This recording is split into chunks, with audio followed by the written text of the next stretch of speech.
Vamos a hablar el día de hoy sobre el tema de la protección de derechos de niños, de adultos, de personas de la tercera edad. Para lo cual hemos invitado al abogado Daniel Moreno. Él es abogado de la Junta de Protección de Derechos de Guamote, también de la Junta de Protección de Derechos de Guano, y es miembro del Consejo de Protección de Derechos de Riobamba. Doctor, qué gusto, bienvenido, buenos días. ¿Cómo están funcionando estos organismos colegiados, estas juntas de protección de derechos acá en la provincia, específicamente en los cantones antes mencionados? Bienvenido. Muy buenos días, licenciado Miguelito. Como siempre, el agradecimiento a Radio Mundial, una de las primeras radios, no solo de la provincia y de la ciudad, sino también a nivel nacional, y uniéndome también en este mes en el cual celebran ustedes el natalicio del fundador de Don Galito Encalada, un personaje ilustre de nuestra ciudad, ya enmarcándonos en el tema precisamente pasos agigantados. Recientemente nos encontramos con el cambio de autoridades, asambleístas, obviamente también la primera autoridad del país, y es precisamente esta situación la que nos conlleva a nosotros a creer en que al posesionarse estos nuevos asambleístas precisamente se van a emitir políticas públicas en beneficio de los sectores prioritarios que los contempla el artículo 35 de la Constitución de la República del Ecuador. Dice, abogado, ¿hace falta más políticas públicas en cuanto tiene que ver a protección de derechos en el país? Hay un caso sui generis y un caso particular que ahí sí realmente debemos enmarcarnos en un jalón de orejas para los legisladores. El código actual, el Código Orgánico de Niñez y Adolescencia, fue promulgado en el año 2003, y es precisamente en el año 2003 donde nacen las juntas de protección de derechos de niños, niñas y adolescentes. Mucho ojo, eran juntas de protección solo para niñez y adolescencia. A partir del año 2018 se incluye también a las mujeres víctimas de violencia, y posteriormente en el año 2020 las personas adultos mayores, es decir, estos tres grupos de atención prioritaria. Ahora, ¿por qué digo el jalón de orejas?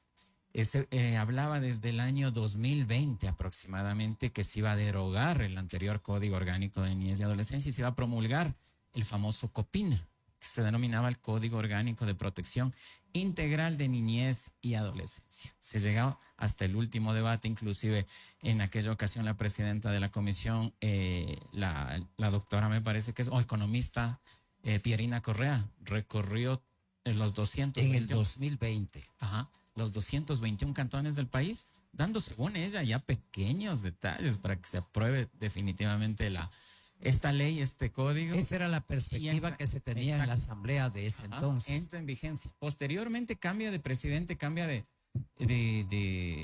miembros, de asambleístas en esta comisión. Se queda a cargo el expresidente Lucio Gutiérrez. De la misma manera recorre las 24 provincias del país, solicitándonos a nosotros como organismos, como entes de protección, asesoría, que le colaboremos tal vez revisando este proyecto de ley. Se le colaboró no solo a nivel Chimborazo, sino a nivel nacional, pero lamentablemente en la puerta del horno se quema el pan y no fue aceptado el COPINA, no existió la votación necesaria, y ahora vamos a comenzar de cero con los nuevos asambleístas que ingresaron el 14 de mayo de 2025.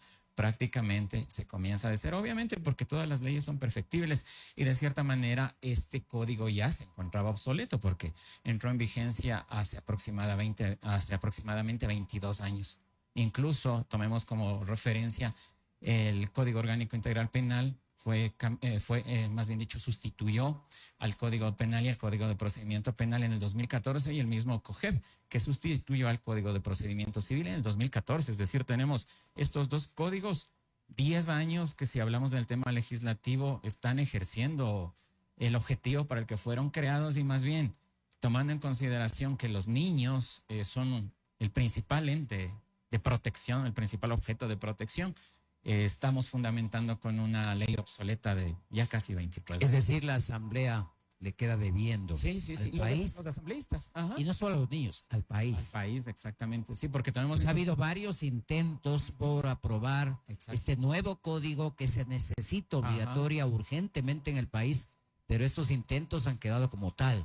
Es decir, todavía no tenemos una nueva ley, un nuevo código que pueda, en este caso, profundizar esa defensa de derechos de niños, de adolescentes, de mujeres, y también de personas de la tercera edad. Bueno, de cierta manera, en el caso de mujeres víctimas de violencia, sí contamos con una ley relativamente actual, promulgada el 5 de febrero de 2018, que sustituyó a la denominada Ley 103. Esta Ley 103 protegía a la mujer y a la familia. La nueva Ley de Protección contra la Mujer protege únicamente a la mujer. A la mujer, es específica para la mujer. Que para los grupos feministas lo toman como un gran logro precisamente de la lucha de ellos, que esta ley sea enfocada únicamente para la mujer. Y obviamente también ha habido voces de los hombres, ¿no?, que se sienten discriminados de alguna manera, pero también existen las respuestas de que si bien la ley protege solo a la mujer porque es exclusiva para la mujer, ley de violencia contra la mujer, incluso en el artículo número 1 de esta ley, en el que menciona los objetivos, se describe que esta ley protege a niñas, adolescentes, mujeres y mujeres adultas mayores en toda su diversidad. Cuando se entiende diversidad, también se especifica al tema de grupos LGTBIQ+, pero no se habla de hombres. Eso sí, no se habla de hombres. Por lo tal, ya le digo, existe una ley exclusiva para... Sí, hay algunos hombres, algunos sectores para masculinos que hablan de que fuimos discriminados los hombres. Pero la diferencia con las mujeres es que las mujeres sí están organizadas, tienen sus colectivos de protesta, etcétera. Los hombres, yo no conozco un solo colectivo de hombres que luchen por los derechos de los hombres, precisamente. Es que los hombres tenemos una visión más holística, sí, creo yo. Sí, o sea, más bien luchamos por los derechos de todos. En general. En general. Ajá. Por eso decimos derechos de las mujeres, de los niños, de los jóvenes, de las personas adultas mayores. Lo que le decía de los grupos de atención prioritaria estipulados en el artículo 35 de la Constitución, que ahí se incluyen incluso personas privadas de libertad, personas de movilidad humana, personas con enfermedades crónicas, catastróficas, personas con discapacidad, adultos mayores, mujeres embarazadas, etcétera, etcétera. Por eso en el caso de mujeres embarazadas, algunas tienen triple vulneración o triple protección por mujer embarazada y en algunos casos por movilidad humana. Es decir, hay ocasiones en que el mismo objeto de protección, el mismo ente de protección está protegido por triple o cuádruple o incluso quíntuple vulneración cuando se trata de que la misma mujer que está embarazada por hecho de ser mujer ya tiene una protección. Embarazo, segunda protección. Movilidad humana, porque quien quita y no es del país, tercera protección. Tiene una enfermedad catastrófica, cuarta protección. Y quien quita está privada de libertad, tiene 5 protecciones o 5 ejes de vulnerabilidad de la misma persona. Eso es bueno también, o sea, para las mujeres. Exacto. Pero yo creo que más allá de aquello hay que seguir pensando en una ley integral que abarque también a otros sectores de atención prioritaria.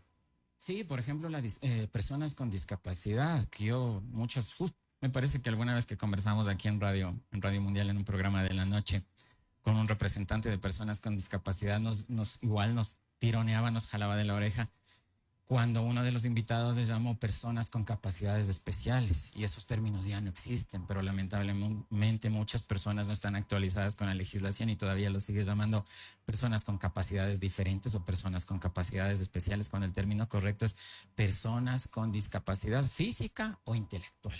Ese es el tema, ese es el término correcto para que obviamente estas personas no se sientan ofendidas por su condición de discapacidad. Y que es un grupo de atención prioritaria muy amplio en el país. Ahora, doctor, en esta perspectiva, la ley que tenemos es muy caduca.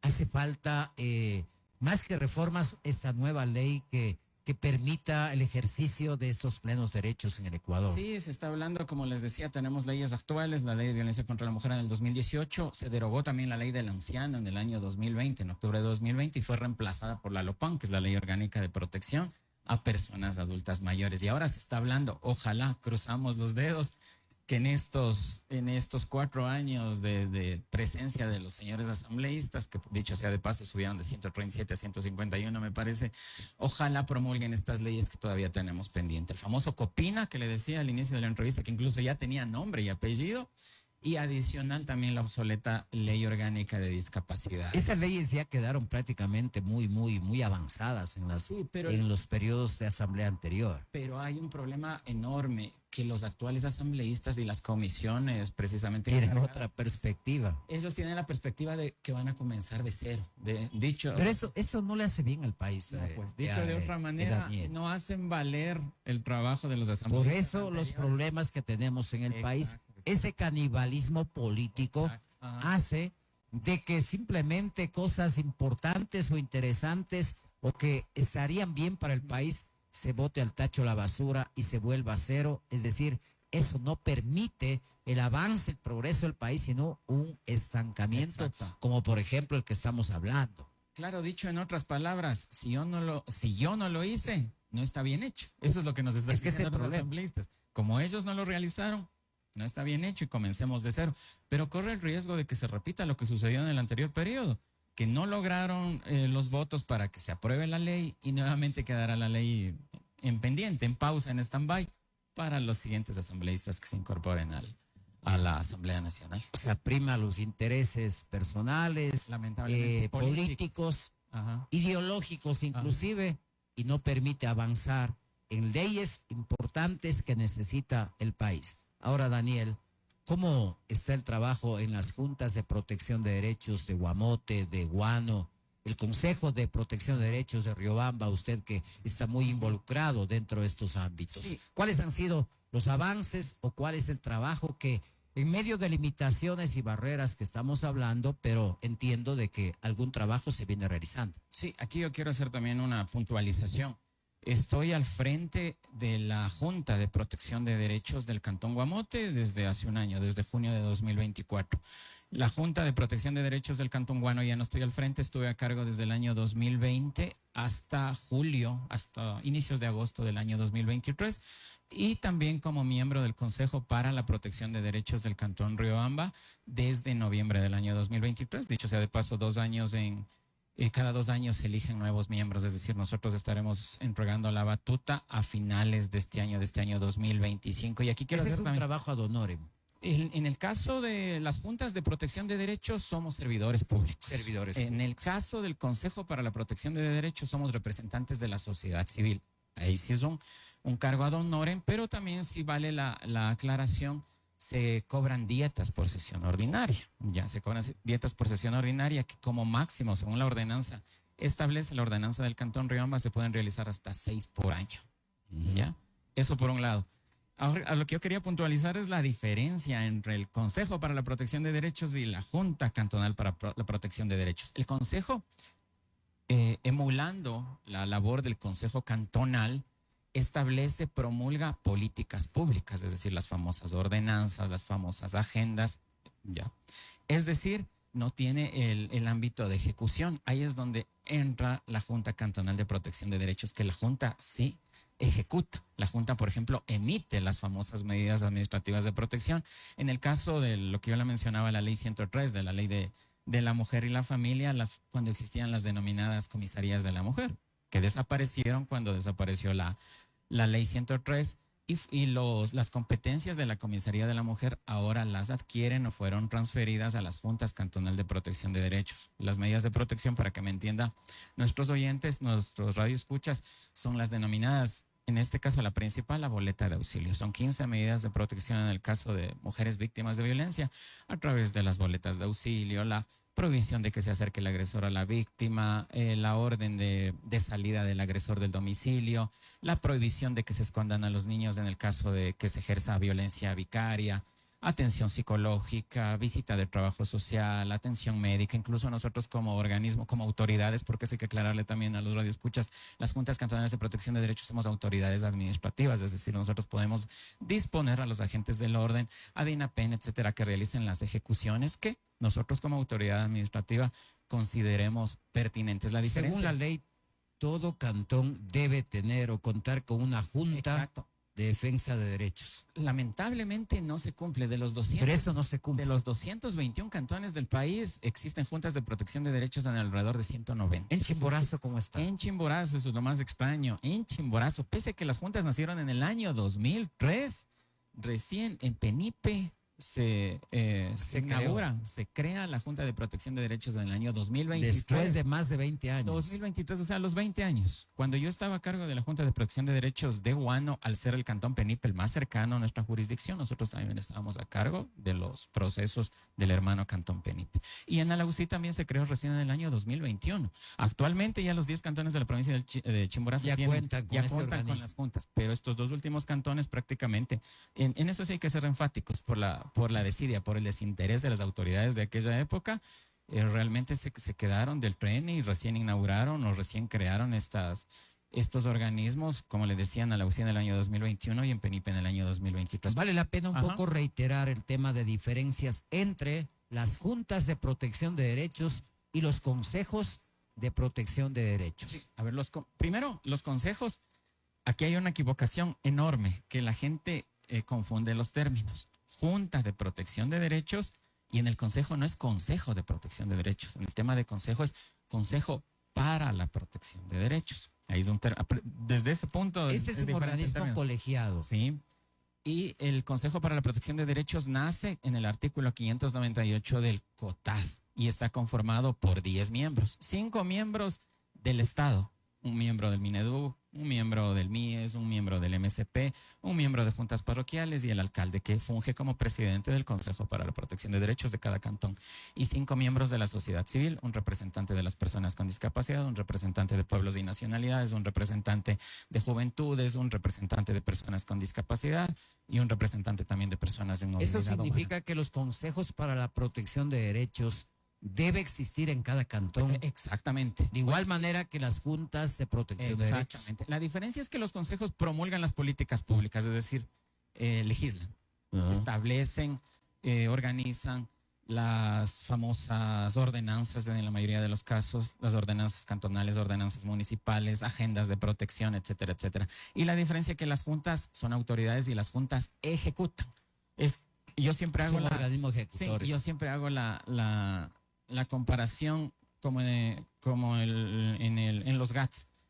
El Consejo para la Protección de Derechos ejerce las mismas facultades de los concejales y la Junta las mismas facultades de las direcciones. Es decir, las juntas, como su nombre lo dice, ejecutan en territorio, emiten las medidas de protección. Los consejos son legisladores. Y los consejos son legisladores, obviamente ellos actualizan la ley cantonal, ley nacional, exactamente. Legislan en estos ámbitos. Y las juntas, obviamente, de acuerdo a la legislación, de acuerdo a las herramientas que me da el Consejo para la Protección de Derechos, ejecutan ya en territorio, ejecutan ya en los procesos que llegan, obviamente, cada día a los despachos.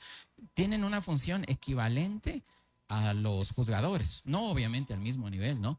Pero de cierta manera fueron creadas precisamente para descentralizar todos los casos que llegaban ante las unidades multicompetentes en los cantones pequeños y ante las unidades de violencia también. La pregunta del millón, pero ¿pueden estar integradas estas juntas, estos consejos, pero están funcionando?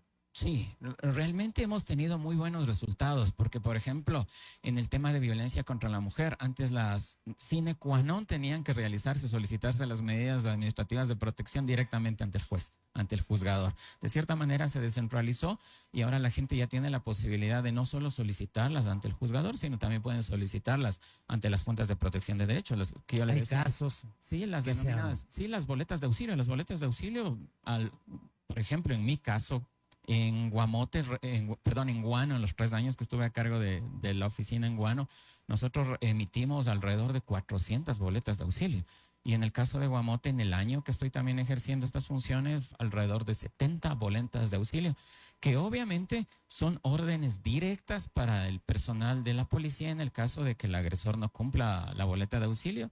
Es privado, es aprendido inmediatamente y trasladado a una audiencia donde obviamente se le juzga por el artículo 282 del Código Orgánico Integral Penal, es decir, incumplimiento de decisiones legítimas de autoridad competente. Creo que hace falta promocionar un poco más, difundir la existencia de estos organismos, porque acá en Riobamba como que la situación pasa un tanto desapercibida.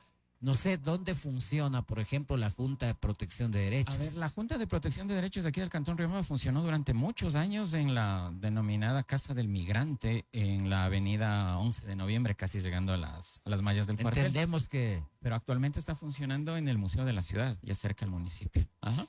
Y ahora el Consejo para la Protección. El Consejo para la Protección de Derechos se reúne, como le decía, cuando es convocado por la... No tiene sede, o sea, una oficina. El Consejo para la Protección de Derechos... Pero utiliza instalaciones del municipio, entiendo. Funciona funcionaba en el mismo lugar que le decía arriba por la 11 de noviembre, por la avenida 11 de noviembre, pero ahora está funcionando también en el Museo de la Ciudad. Pero obviamente, para el tema de reuniones con la sociedad civil y representantes del Estado, se reúnen en la sala principal donde se reúnen los concejales, con el presidente, que es el actual alcalde de la ciudad. Doctor, en la parte final, medidas, protección de niños y adultos, erradicación del trabajo infantil. ¿Qué se puede hacer desde estos organismos para justamente erradicar ese problema del trabajo infantil, por ejemplo? Sí, a ver, primero por el tema de adultos mayores, recordemos, muchas personas piensan en palabras de a centavo, como decía la escritora Connie Méndez, para que me entiendan, algunas personas imaginan que si tengo un viejito, un adulto mayor, un abuelito en la casa, le dejo abandonado, le dejo botado y no pasa nada. Recordemos que esto es incluido, tipificado con pena privativa de libertad de unos 3 años las personas que abandonen a cualquier integrante de los grupos de atención prioritaria. En este prioritaria. caso, los hijos. No, estaba primero en adultos mayores, pero también se incluyen los hijos, también se incluyen a cualquier persona que esté dentro de los grupos de atención prioritaria. Y también recordemos que las personas adultos mayores tienen derecho a pensión alimenticia. Así como los niños tienen derecho a las pensiones alimenticias, los adultos mayores también tienen derecho a las pensiones alimenticias a partir de los 65 pero años. Eso está en la ley, pero no se cumple, no se hace cumplir. Vemos de que hay adultos mayores que están abandonados prácticamente y los hijos no se preocupan. Y en el sector rural es casi común. Es más grande más evidente. Es más grande esta problemática y más evidente, porque realmente, yo en este tiempo que estoy en el sector rural, existe y es triste que adultos mayores están abandonados ni siquiera con un techo de losa o con un techo de zinc, sino están abandonados bajo un árbol o están abandonados debajo de una choza, pero precisamente para eso se está realizando el trabajo y nosotros sí, a mucho orgullo podemos decir que hemos rescatado a muchos adultos mayores, inclusive se los ha institucionalizado. Institucionalizado significa que se les ha encontrado espacio en diferentes casas hogares de la provincia que son administrados por el MIES. Yo tengo ahí un álbum de fotos en los cuales comparamos el antes del abuelito cuando estaba solo a su suerte, abandonado, y el después cuando ya se encuentra ya con sus 3 comidas, con una enfermera pendiente de ellos, con toda la salud pertinente. Es un cambio pero abismal. Pero también recordemos la sanción, como les decía, de una responsabilidad para las personas para los familiares, para cuidar a las personas de la tercera edad. Sí, porque nosotros podemos institucionalizar en el caso de que no tengan familiares cercanos, porque muchos hijos dicen, no, llévele al gerontológico, pero el MIES acepta únicamente si no tienen familiares cercanos. Si tienen familiares cercanos, hijos, etcétera, ahí vienen los alimentos congruos, que es la pensión que yo le decía para los adultos mayores. Y de forma obligatoria. Porque la ley determina eso. Por supuesto. Pero sin embargo, la situación económica también termina pesando. A veces en este abandono de las personas ya adultas mayores, y porque los hijos tampoco tienen una condición económica para poder sostenerlos. Sí, muchos adultos mayores llorando nos han dicho eso, pero es que yo no quiero demandarle a mi hijo porque mi hijo no tiene trabajo, mi hijo está desempleado, mi hijo tiene más hijos, tiene 7 hijos, tiene 10 hijos y no tiene para mí. Pero nosotros también obviamente tenemos que respetar y hacer cumplir lo que dice la ley. La diferencia es que, por ejemplo, si el adulto mayor tiene 3, 4, 5, 6 hijos, la pensión de alimentos no es individual, la pensión de alimentos se lo divide para los 6. Es decir, si el juez ordena una pensión de alimentos de $150 dividido para 6 hijos, alrededor de $25, que realmente no le perjudica. Pero sin embargo, de todo ello, creo que el Estado debería asumir con mayor responsabilidad este cuidado de niños, de niñas, de adolescentes y de personas de la tercera edad. Yo creo que esa debería ser la responsabilidad directa del Estado. Y eso lo dice la ley en el artículo 81, si no me equivoco, de la Constitución, en el artículo 66 de la Constitución, en el 81 del CONA, que precisamente el Estado es el que se encargará de políticas públicas, obviamente para proteger a los grupos de atención prioritaria, y no solo a nivel de la legislación nacional, sino legislación internacional, la Convención de los Derechos del Niño, los derechos universales y los tan famosos que pero poco nada se cumple acá en Ecuador, por lo menos, Daniel. O sea, el Estado en muchos casos no garantiza nada. No, hay que reconocer. Es la realidad. Que de cierta manera... O sea, con un bono miserable no se puede resolver la pobreza en el país. Y ese es otro limitante que lamentablemente las personas de estos grupos de atención prioritaria se imaginan que sí.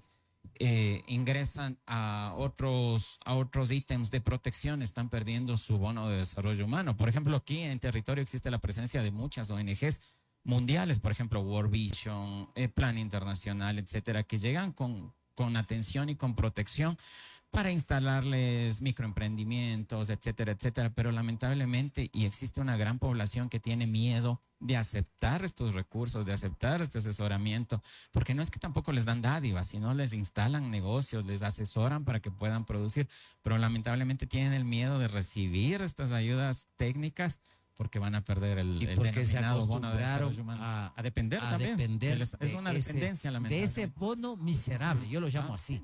Porque usted cree que puede vivir con $100. No, pues es imposible. Y más en el sector rural. Y también tomemos en consideración la diferencia. Yo recién estuve con una fundación que se llama Maquita, que ustedes le deben conocer, entregando semovientes, entregando ganado en la zona rural, pero no ganado mestizo, como les llaman los ganaderos, sino ganado de raza, Brown Swiss, etcétera, que supera los $1,000. Pero existían algunas personas que se resistían que rechazaban recibir esta ayuda. Por el miedo a perder el bono. Y donde tenían la posibilidad de lo que sacaban en un mes, es decir, los $100, solo vendiendo la lechecita, en un día, 2 días llegaban esos $100. Es que eso lo digo, Daniel, lamentablemente a la gente se le acostumbró a vivir así, de esa manera, con esa situación tan pequeña. Lamentablemente. Gracias, muy amable por haber asistido a esta invitación, a este diálogo, Daniel. A las órdenes, un abrazo para usted y un abrazo para todos los radioescuchas de Radio Mundial. Muchas gracias, muy amable, a nuestro invitado, al señor abogado Daniel Moreno, abogado de la Junta de Protección de Derechos de Guamote. Gracias por haber estado con nosotros a través de